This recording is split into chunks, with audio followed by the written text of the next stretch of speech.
Welcome to the Oceans and Waves Lab. This week, our activities, content, and assignments will help you be able to do the following. 1. Explore waves and wave parameters. 2. Learn the differences between shallow water waves and deep water waves. 3. Learn how typical ocean waves differ from tsunami waves. 4. Learn what happens to a wave when it reaches the shoreline. 5. To understand the dangers of tsunamis and how to mitigate their potential damage. 6. Conduct an experiment and collect and analyze original data. 7. Identify sources of error in experimentation.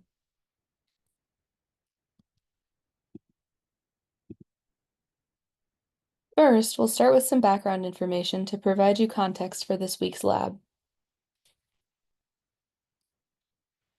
Water is a vital resource that exists in three forms on Earth: liquid, solid, and vapor.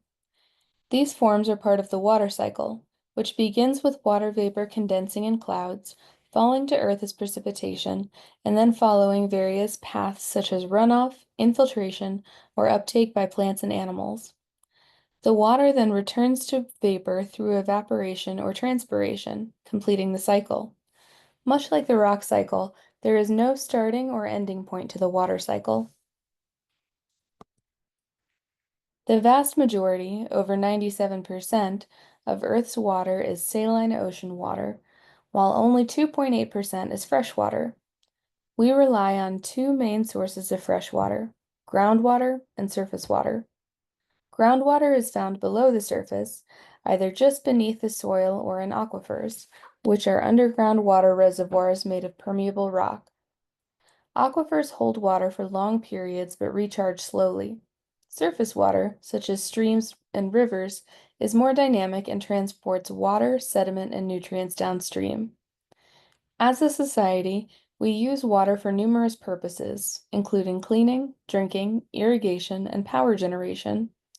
With the global population exceeding 7 billion, our daily water consumption is substantial, making understanding and management of water reservoirs critical for sustaining life on Earth. Traditionally, geographers and oceanographers have recognized 5 distinct ocean basins on Earth. The Pacific Ocean stands as the largest and deepest, covering nearly half of Earth's water surface. The Atlantic Ocean, while smaller, serves as the most heavily traveled ocean basin for human commerce and travel. The Indian Ocean holds the title of the warmest ocean basin, significantly influencing global climate patterns. The Southern Ocean, which gained official recognition more recently, completely encircles Antarctica and plays a crucial role in the global ocean circulation. Finally, the Arctic Ocean, though smallest and shallowest, critically influences Earth's climate through its ice coverage and cold water circulation. However, this division into 5 oceans, while useful for geographic reference, doesn't tell the complete story of how our ocean waters interact.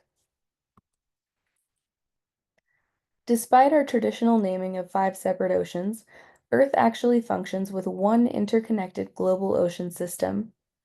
Think of it like a giant swimming pool.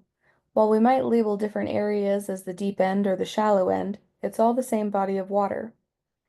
This single ocean system moves water through what we call thermohaline circulation, often described as a global conveyor belt. This circulation is driven by differences in temperature and salinity, creating currents that connect every ocean basin on Earth. It takes approximately 1,000 years for water to complete this global journey. This interconnection has profound implications. When we dump plastic in the Pacific, it can eventually end up in the Atlantic. When we warm the waters in one region, it affects water circulation patterns globally. This is why local ocean conservation efforts have global implications. Seawater is far more complex than just salty water. When we analyze seawater, we find it's a sophisticated solution containing multiple components. The primary ingredient is, of course, water, but dissolved within it is approximately 3.5% salts by weight. Most of these salts, about 85%, are sodium chloride, the same as your table salt. The remaining salts include magnesium and calcium compounds, which make up about 10%, and potassium and other minerals accounting for the final 5%. Seawater also contains dissolved gases, including oxygen for marine life, carbon dioxide, which helps regulate ocean pH, and nitrogen, which is essential for marine productivity. Additionally, seawater contains organic matter from living organisms and their decomposition, as well as trace elements like iron and copper that are crucial for the marine ecosystems. This complex mixture makes seawater a unique substance that supports the incredible diversity of ocean life.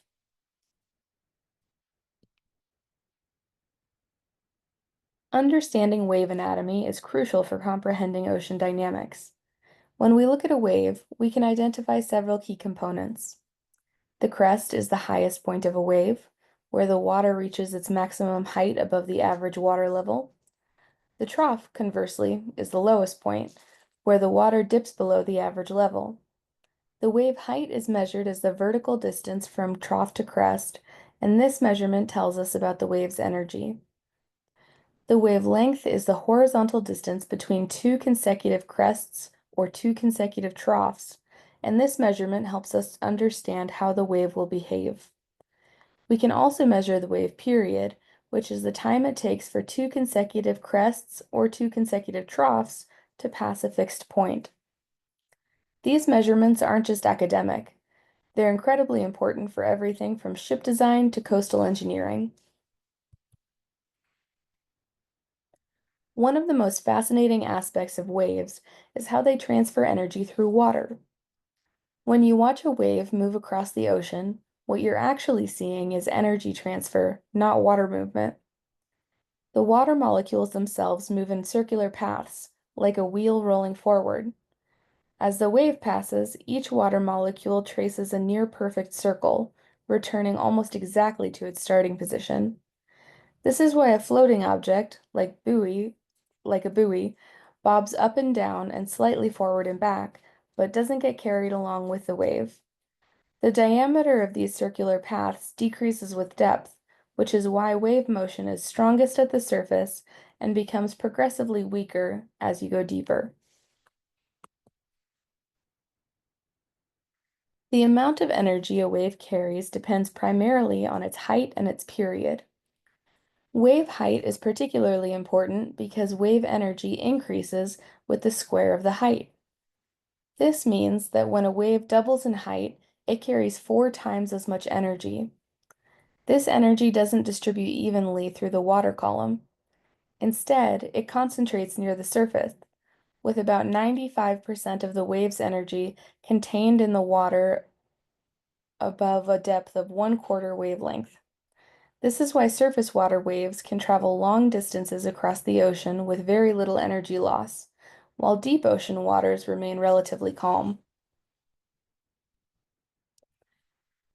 When waves enter shallow water, where the depth is less than half their wavelength, they undergo remarkable transformations. As waves feel the seafloor beneath them, friction begins to slow down the bottom of the wave while the top continues moving at its original speed. This creates what we call the shoaling effect. The wave height increases as the wave slows down, much like what happens when you squeeze a garden hose. The wave shape also becomes asymmetrical, with the front face becoming steeper than the back. Eventually, when the wave height becomes too great relative to the water depth, the wave becomes unstable and breaks. This is why waves always seem to grow taller as they approach the beach. Understanding these shallow water wave dynamics is important for coastal engineering, navigation, safety, and even recreational activities like surfing. Deep water waves behave quite differently from their shallow water counterparts. These waves travel through water that's deeper than half their wavelength, meaning they never interact with the seafloor. Their speed depends primarily on their wavelength and follows a precise mathematical relationship. The wave's velocity equals 1.25 times the square root of its wavelength. For example, a wave with a 100-meter wavelength will travel at about 12.5 meters per second. Deep water waves maintain a very stable, predictable pattern because they're not affected by bottom friction. Ships in deep water primarily deal with these types of waves, which is why ocean-going vessels can often navigate rough seas more easily than boats in shallow coastal waters.